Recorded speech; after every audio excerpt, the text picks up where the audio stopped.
हरे कृष्णा। आज है भाद्रपद मास के कृष्ण पक्ष की षष्ठी तिथि। आज कई स्थानों पर हल षष्ठी का पर्व भी मनाया जा रहा है और कुछ स्थानों पर रांधन छठ का उत्सव मनाया जाएगा। और बस कुछ ही दिनों में भगवान श्री कृष्ण का आविर्भाव दिवस यानी कि जन्माष्टमी भी आने ही वाली है।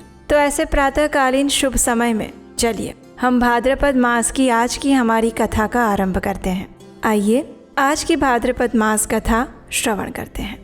भीष्म जी ने कहा, हे मुने, मैंने तो सुना था कि लक्ष्मी जी क्षीर समुद्र से प्रकट हुई है। फिर आपने ऐसे कैसे कहा कि वे भृगु की पत्नी ख्याति के गर्भ से उत्पन्न हुई?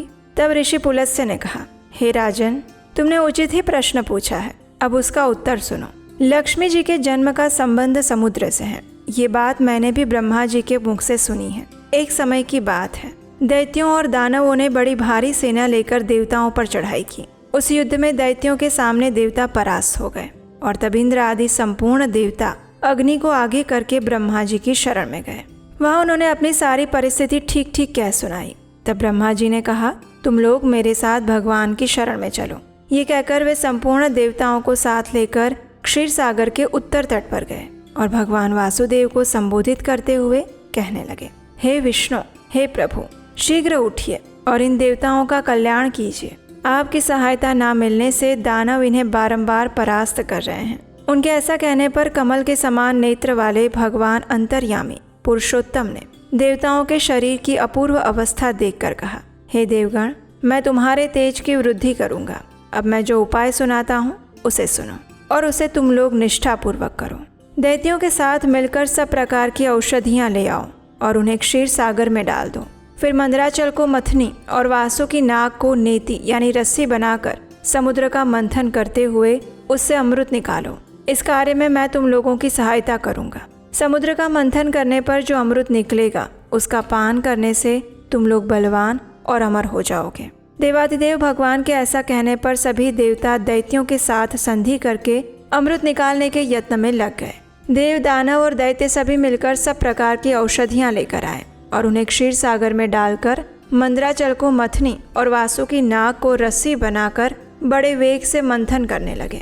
भगवान विष्णु की प्रेरणा से सभी देवता एक साथ रहकर वासुकी की पूंछ की ओर हो गए और दैत्यों को उन्होंने वासुकी के सिर की ओर खड़ा कर दिया। वासुकी के मुख की सांस और विष अग्नि से झुलस जाने के कारण सभी दैत्य निस्तेज हो गए। क्षीर समुद्र के बीच में ब्रह्मवेत्ताओं में श्रेष्ठ भगवान ब्रह्मा जी और महातेजस्वी महादेव जी कच्छप रूपधारी श्री विष्णु भगवान की पीठ पर खड़े हो गए और अपनी भुजाओं से कमल की भांति मंदराचल को पकड़े हुए थे।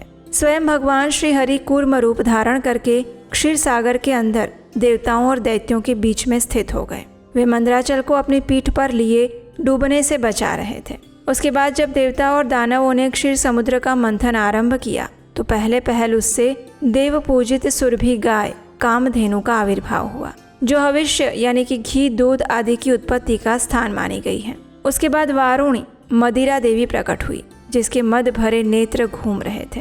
वो पग पग पर लड़खड़ाती हुई चल रही थी। उसे अपवित्र मानकर देवताओं ने उसे त्याग दिया और फिर वो असुरों के पास जाकर बोली, हे दानवों, मैं बल प्रदान करने वाली देवी हूँ, तुम मुझे ग्रहण करो।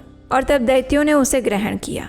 इसके बाद पुनः मंथन आरंभ हो जाने पर पारिजात कल्प वृक्ष उत्पन्न हुआ, जो अपनी शोभा से देवताओं का आनंद बढ़ाने वाला था। उसके बाद 60 करोड़ अप्सराएं प्रकट हुई, जो देवताओं और दानवों की सामान्य रूप से भोग्या है। जो लोग पुण्य कर्म करके देवलोक में जाते हैं उनका भी उनके ऊपर समान अधिकार होता है। अप्सराओं के बाद शीतल किरणों वाले चंद्रमा का प्रादुर्भाव हुआ, जो देवताओं को आनंद और शीतलता प्रदान कर रहे थे। उन्हें भगवान शंकर ने अपने लिए मांगते हुए कहा, हे देवताओं, ये चंद्रमा मेरी जटाओं के आभूषण होंगे, अतः मैंने इन्हें ले लिया है। ब्रह्मा जी ने भी बहुत अच्छा कहकर शंकर जी की बात का अनुमोदन किया। उसके बाद कालकूट नामक भयंकर विष प्रकट हुआ। उससे देवता और दानव सबको बड़ी पीड़ा हुई। तब महादेव जी ने स्वेच्छा से उस विष को पी लिया। उसके पीने से उनके कंठ में काला दाग पड़ गया और तभी से वे महेश्वर नीलकंठ कहलाने लगे। क्षीर सागर से निकले हुए उस विष का जो अंश पीने से बच गया था उसे नागों या सर्पों ने ग्रहण कर लिया और इस प्रकार वे सभी नाग और सर्प विषैले बन गए। उसके बाद अपने हाथ में अमृत से भरा हुआ कमंडलू लिए धन्वंतरी जी प्रकट हुए। वे श्वेत वस्त्र धारण किए थे। वैद्यराज के दर्शन से सबका मन स्वस्थ और प्रसन्न हो गया। इसके बाद उस समुद्र से उच्चैश्रवा घोड़ा और ऐरावत नाम का हाथी, ये दोनों क्रमशः प्रकट हुए। इसके पश्चात क्षीर सागर से लक्ष्मी देवी का प्रादुर्भाव हुआ, जो खिले हुए कमल पर विराजमान थी और हाथ में कमल लिए थी। उनकी प्रभा चारों ओर छिटक रही थी। उस समय महर्षियों ने श्री सूक्त का पाठ करते हुए बड़ी प्रसन्नता के साथ उनका स्तवन किया। साक्षात क्षीर समुद्र ने दिव्य पुरुष के रूप में प्रकट होकर लक्ष्मी जी को एक सुंदर माला भेंट की, जिसके कमल कभी मुरझाते नहीं थे। विश्वकर्मा ने उनके समस्त अंगों में आभूषण पहनाए।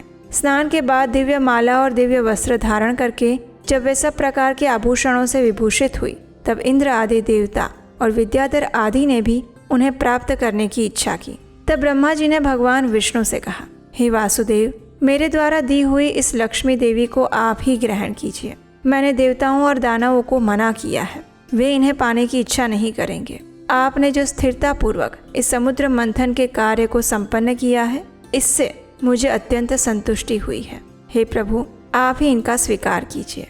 इतना कहकर ब्रह्मा जी लक्ष्मी जी से कहते हैं, हे देवी, तुम भगवान केशव के पास जाओ।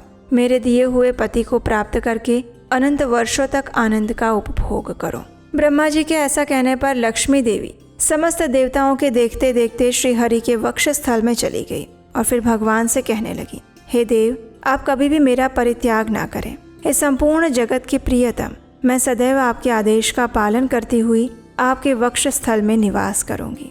ये कहकर लक्ष्मी जी ने कृपापूर्ण दृष्टि से देवताओं की ओर देखा। इससे उन्हें बड़ी प्रसन्नता हुई। इधर लक्ष्मी से परित्यक्त होने पर दैत्यों को बड़ा उद्वेग हुआ। उन्होंने झपट कर धन्वंतरि के हाथ से अमृत का पात्र छीन लिया और तब भगवान विष्णु ने माया से सुंदरी स्त्री का रूप धारण करके दैत्यों को लुभाया और उनके निकट जाकर कहा, हे दैत्यगणों, ये अमृत का कमंडलू मुझे दे दो। उस त्रिभुवन सुंदरी रूपवती नारी को देखकर दैत्यों का चित्त काम के वशीभूत हो गया। उन्होंने चुपचाप बिना कुछ कहे वो अमृत उस सुंदरी के हाथ में दे दिया और स्वयं उसका मुंह देखने लगे। दानवों से अमृत लेकर भगवान ने देवताओं को दिया। इंद्र आदि देवता तत्काल उस अमृत को पी गए और ये देखकर दैत्यगण भांति भांति के अस्त्र शस्त्र और तलवारें हाथ में लेकर देवताओं पर टूट पड़े। लेकिन वो देवता अमृत पीकर बलवान हो चुके थे। उन्होंने दैत्य सेना को परास्त कर दिया। देवताओं की मार पड़ने पर दैत्यों ने भागकर चारों दिशाओं की शरण ली और कितने ही पाताल में घुस गए। तब सभी देवता आनंदमग्न होकर शंख चक्र और गदा धारण करने वाले भगवान श्री विष्णु को प्रणाम करके स्वर्गलोक में चले गए। और तब से सूर्यदेव की प्रभा स्वच्छ हो गई। वे अपने मार्ग से चलने लगे। भगवान अग्निदेव भी मनोहर दीप्ति से युक्त होकर प्रज्वलित होने लगे और सभी प्राणियों का मन धर्म में संलग्न हो गया। भगवान विष्णु से सुरक्षित होकर समस्त त्रिलोकी श्री संपन्न हो गई। और फिर देवताओं का हितकर कार्य करने के बाद ब्रह्मा जी अपने धाम में चले गए और उनके बाद इंद्र आदि देवता भी अपने अपने लोक में गए। और फिर देवराज इंद्र तीनों लोकों की रक्षा करते हुए शासन करने लगे। हे महाभाग, इस प्रकार लक्ष्मी जी क्षीर सागर से प्रकट हुई थी। यद्यपि वे सनातनी देवी हैं, तो भी एक समय भृगु की पत्नी ख्याति के गर्भ से भी उन्होंने जन्म ग्रहण किया था। और इसी के साथ आज की हमारी भाद्रपद मास कथा यहीं पर समाप्त होती है। इस कथा की अगली कड़ी में हम देवी सती के विषय में श्रवण करेंगे और वो आप सुन पाएंगे आपके अपने चैनल उपदेश शास्त्रकम पर कल प्रातः काल में। हरे कृष्णा।